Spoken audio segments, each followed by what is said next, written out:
ನಮಸ್ಕಾರ ವೀಕ್ಷಕರೇ, focus puller ಕಾರ್ಯಕ್ರಮಕ್ಕೆ ಸ್ವಾಗತ. ನಾನು ರಕ್ಷಿತಾ ಕರ್ಕೇರ. ನಿಮ್ಮ ಕಾರಿನ ಮೈಲೇಜ್ ಇದ್ದಕ್ಕಿದ್ದಂತೆ ಕಡಿಮೆ ಆಗ್ತಿದ್ಯಾ?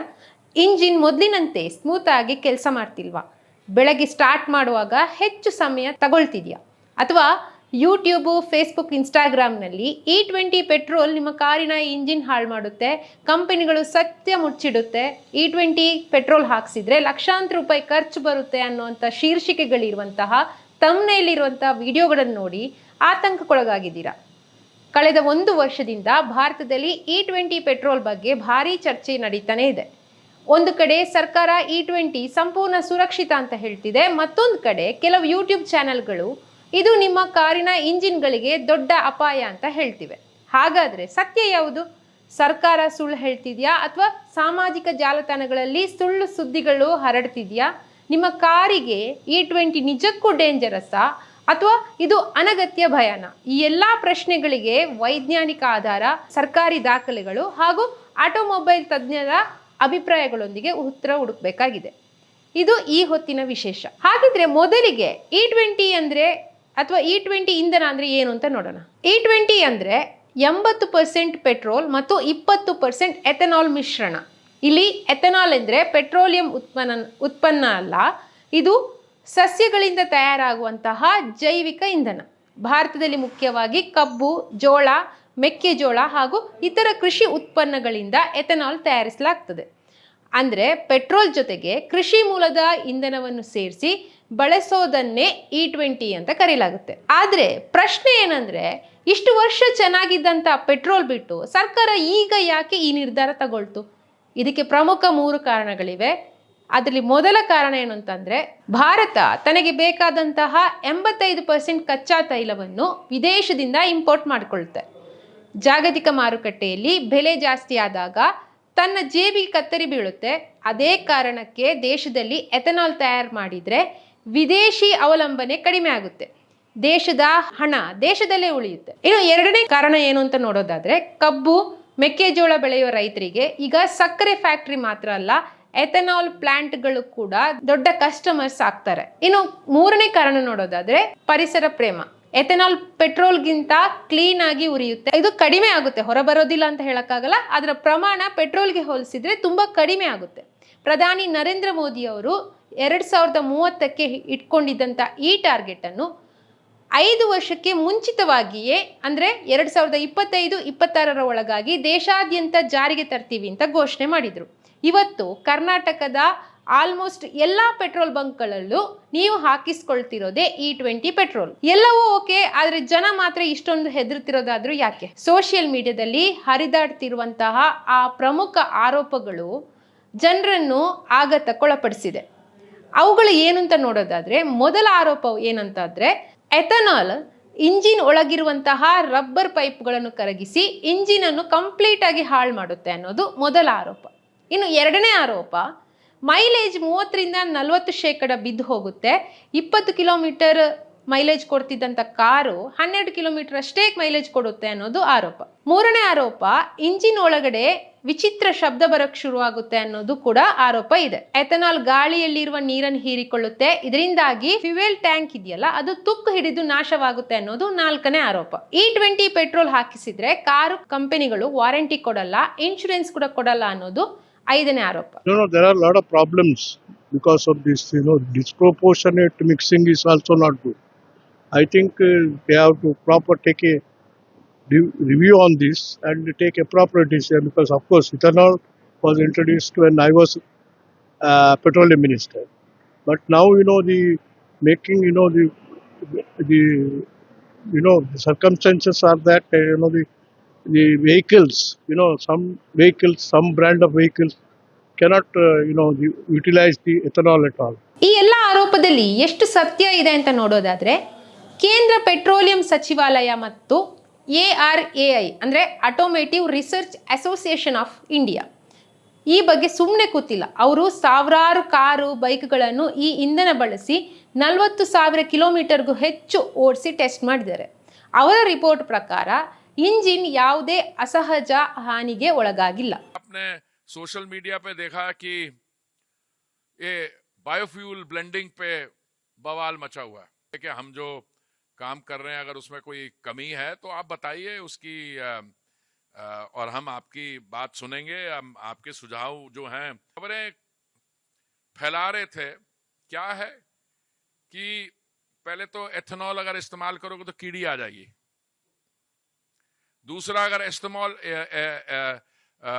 क्या कहते हैं, एथेनॉल अगर इस्तेमाल करोगे तो इंजन बैठ जाएगा, डैमेज हो जाएगा, फ्यूल पंप बंद हो जाएगा।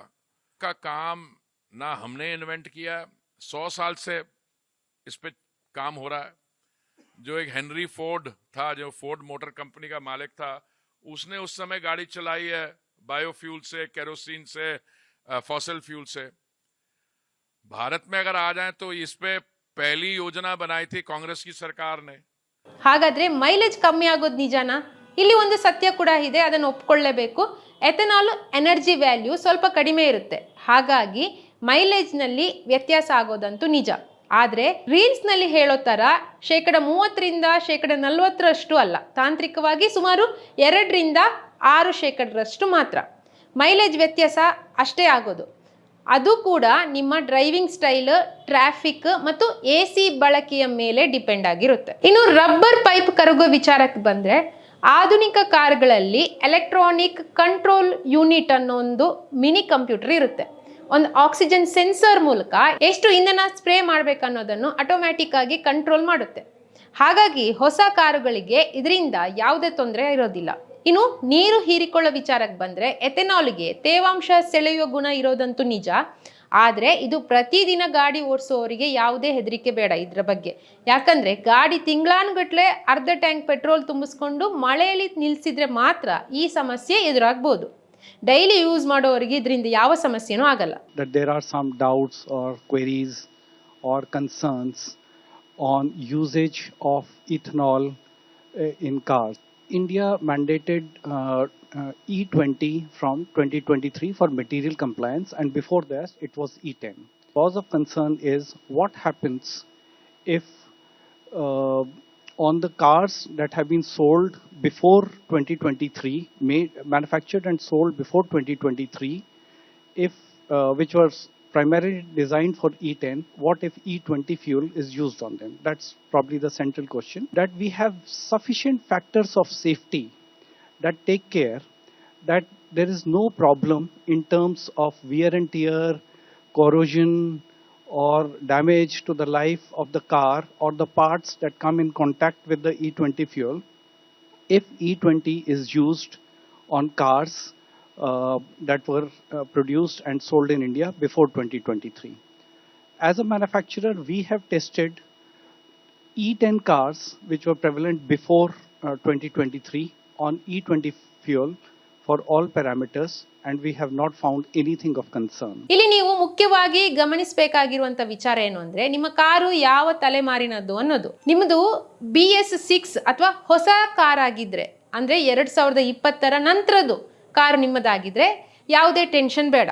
ನಿಮ್ಮ ಕಾರನ್ನು ಕಂಪನಿಗಳು ಡಿಸೈನ್ ಮಾಡಿದ್ದೆ E20 ಪೆಟ್ರೋಲ್ ಮೈಂಡ್ ಸೆಟ್ ನಲ್ಲಿ ಇಟ್ಕೊಂಡು. ನಿಮ್ಗೆ ಇದರಿಂದ ಯಾವ ತೊಂದರೆನೂ ಆಗಲ್ಲ, ವಾರಂಟಿನೂ ರದ್ದಾಗಲ್ಲ. ಒಂದ್ ವೇಳೆ ನಿಮ್ದು BS4 ಕಾರ್ ಆಗಿದ್ರೆ, ಅಂದ್ರೆ 2010ರ ನಂತರದ ಕಾರುಗಳಾಗಿದ್ರೆ, ಇವುಗಳಲ್ಲಿ ಉತ್ತಮ ಗುಣಮಟ್ಟದ ECU ಮತ್ತು ಫ್ಯೂಯಲ್ ಪೈಪ್ಗಳಿರುತ್ತೆ. ಹಾಗಾಗಿ ಇವುಗಳಿಗೆ ದೊಡ್ಡ ಸಮಸ್ಯೆ ಬರೋ ಸಾಧ್ಯತೆ ಸ್ವಲ್ಪ ಮಟ್ಟ ಕಡಿಮೆ ಇರುತ್ತೆ. ನಿಮ್ದು BS3 ಅಥವಾ ಅದಕ್ಕಿಂತ ಹಳೆಯ ಕಾರ್ ಆಗಿದ್ರೆ, ಅದು ಕಾರ್ಬೊರೇಟರ್ ಗಾಡಿಗಳಾಗಿದ್ರೆ, ಇಲ್ಲಿ ನೀವು ಸ್ವಲ್ಪ ಎಚ್ಚರಿಕೆ ಇರಬೇಕಾಗುತ್ತೆ. ಹಳೆಯ ರಬ್ಬರ್ ಪೈಪ್ಗಳು, ಗ್ಯಾಸ್ಕೆಟ್ಗಳು ಎಥೆನಾಲ್ಗೆ ಹೊಂದಿಕೊಳ್ಳದೆ ಇರಬಹುದು. ಹಾಗಾಗಿ ಹಳೆಯ ಗಾಡಿ ಇರೋರು ಒಮ್ಮೆ ಮೆಕ್ಯಾನಿಕ್ ಹತ್ರ ಹೋಗಿ ಚೆಕ್ ಮಾಡಿಸಿ. ಬೇಕಿದ್ರೆ ಪೈಪ್ಗಳನ್ನು ಅಪ್ಗ್ರೇಡ್ ಮಾಡಿಸ್ಕೊಳ್ಳಿ. ಸಮಸ್ಯೆ ಇರೋದು ಇಂಧನದಲ್ಲ, ಹಳೆಯ ವಾಹನದ ತಾಂತ್ರಿಕ ಮಿತಿಯಲ್ಲಿ ಅನ್ನೋದು ನಾವು ಸ್ವಲ್ಪ ಅರ್ಥ ಮಾಡ್ಕೋಬೇಕು. ಇನ್ನು ವಾಹನ ತಜ್ಞರು ಹೇಳೋ ಪ್ರಕಾರ, ಜನ ಇವತ್ತು ಗಾಡಿಯಲ್ಲಿ ಏನೇ ಪ್ರಾಬ್ಲಮ್ ಬಂದರೂ E20 ಇಂಧನದ ಮೇಲೆ ಗೂಬೆ ಕೂರಿಸ್ತಾ ಇದ್ದಾರೆ. ಆದರೆ ವಾಸ್ತವದಲ್ಲಿ ಕೊಳಕು ಇಂಜೆಕ್ಟರ್ ಇರ್ಬೋದು, ಹಳೆಯ ಸ್ಪಾರ್ಕ್ ಪ್ಲಗ್ಗಳಿರ್ಬೋದು, ಕಲುಷಿತ ಏರ್ ಫಿಲ್ಟರ್ಗಳನ್ನು ಇಟ್ಕೊಂಡು ಗಾಡಿನ ಓಡಿಸಿದ್ರೆ, ಅದಕ್ಕೆ E20 ಪೆಟ್ರೋಲ್ ಹಾಕ್ಸಿದ್ರೆ ಅಥವಾ ಯಾವುದೇ ನಾರ್ಮಲ್ ಪೆಟ್ರೋಲ್ ಹಾಕ್ಸಿದ್ರೂ ಗಾಡಿ ಹಾಳಾಗುತ್ತೆ. ಹಾಗಿದ್ರೆ E20 ಪೆಟ್ರೋಲಿಂದಾಗಿ ಅಥವಾ E20 ಇಂಧನದಿಂದಾಗಿ ದೇಶಕ್ಕಾಗುವಂಥ ಲಾಭ ಏನು ಅಂತ ನೋಡೋದಾದ್ರೆ, ಇದು ಕೇವಲ ಕಾರಿನ ವಿಷಯ ಮಾತ್ರ ಅಲ್ಲ, ಇದು ದೇಶದ ಆರ್ಥಿಕತೆಯ ವಿಷಯನೂ ಹೌದು. E20 ಯಶಸ್ವಿಯಾದರೆ ವಿದೇಶದಿಂದ ಆಮದು ಮಾಡಿಕೊಳ್ಳುವಂತಹ ತೈಲದ ಪ್ರಮಾಣ ಕಡಿಮೆ ಆಗುತ್ತೆ. ಸಾವಿರಾರು ಕೋಟಿ ರೂಪಾಯಿ ವಿದೇಶಿ ವಿನಿಮಯ ಉಳಿಯುತ್ತೆ. ಕಬ್ಬು ಹಾಗೂ ಜೋಳದ ಬೆಳೆಗಾರರಿಗೆ ಹೊಸ ಮಾರುಕಟ್ಟೆ ಸಿಕ್ಕಂತಾಗುತ್ತೆ.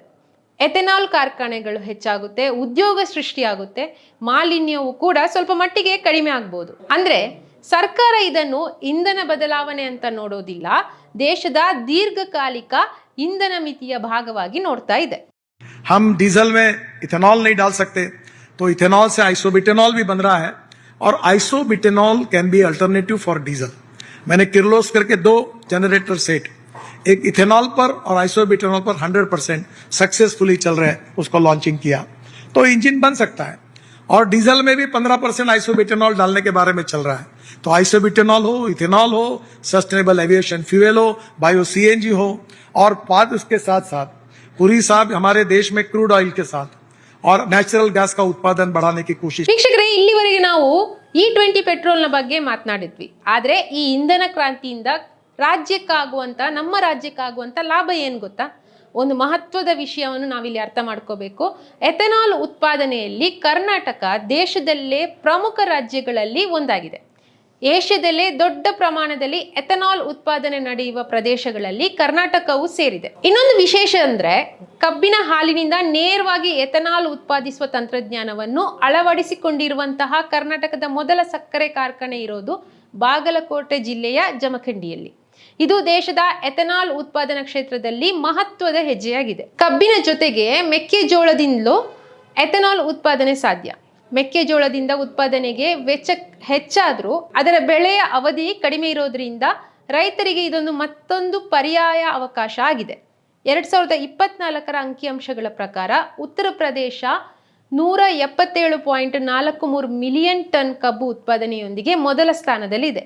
ಮಹಾರಾಷ್ಟ್ರ 113.17 ಮಿಲಿಯನ್ ಟನ್ಗಳೊಂದಿಗೆ ಎರಡನೇ ಸ್ಥಾನದಲ್ಲಿದೆ. ಕರ್ನಾಟಕ 56.47 ಮಿಲಿಯನ್ ಟನ್ ಕಬ್ಬು ಉತ್ಪಾದಿಸಿ ದೇಶದ ಪ್ರಮುಖ ರಾಜ್ಯಗಳಲ್ಲಿ ಒಂದಾಗಿದೆ. ರಾಷ್ಟ್ರೀಯ ಕಬ್ಬು ಉತ್ಪಾದನೆಯಲ್ಲಿ ಕರ್ನಾಟಕದ ಪಾಲು 14%ಕ್ಕಿಂತ ಹೆಚ್ಚಿದೆ. ಹೀಗಾಗಿ E20 ಪೆಟ್ರೋಲ್ ಅಂದ್ರೆ ಕೇವಲ ನಿಮ್ಮ ಕಾರಿನ ಇಂಧನ ಬದಲಾವಣೆಗೆ ಮಾತ್ರ ಅಲ್ಲ, ಇದು ರೈತರ ಆದಾಯ ಹೆಚ್ಚಿಸುವ, ಸಕ್ಕರೆ ಉದ್ಯಮಕ್ಕೆ ಹೊಸ ಮಾರುಕಟ್ಟೆ ನೀಡುವ, ವಿದೇಶಿ ತೈಲದ ಮೇಲಿನ ಅವಲಂಬನೆಯನ್ನು ಕಡಿಮೆ ಮಾಡುವ ಮತ್ತು ಕರ್ನಾಟಕದಂತಹ ಕೃಷಿ ಆಧಾರಿತ ರಾಜ್ಯಗಳಿಗೆ ಹೊಸ ಆರ್ಥಿಕ ಅವಕಾಶ ಸೃಷ್ಟಿ ಮಾಡುವಂತಹ ಯೋಜನೆ. ಒಟ್ಟಿನಲ್ಲಿ ವೀಕ್ಷಕರೇ, E20 ಪೆಟ್ರೋಲು ಸಂಪೂರ್ಣ ಅಪಾಯಕಾರಿಯೂ ಅಲ್ಲ, ಹಳೆಯ ಗಾಡಿಗಳಿಗೆ ಸಂಪೂರ್ಣ ಕೇರ್ ಫ್ರೀ ಅನ್ನೋದು ಕೂಡ ಅಲ್ಲ.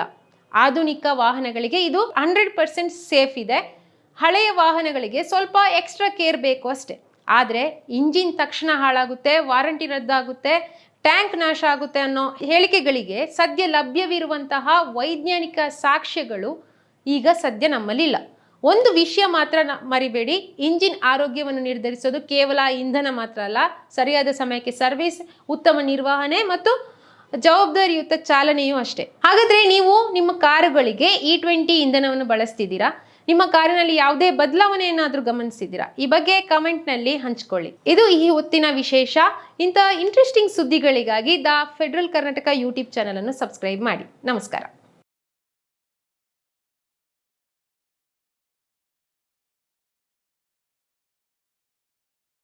ಹೆಚ್ಚಿನ ಸುದ್ದಿ ಅಪ್ಡೇಟ್ಗೆ ಈಗಲೇ the federal Karnataka YouTube page ಅನ್ನು ಸಬ್ಸ್ಕ್ರೈಬ್ ಮಾಡಿ.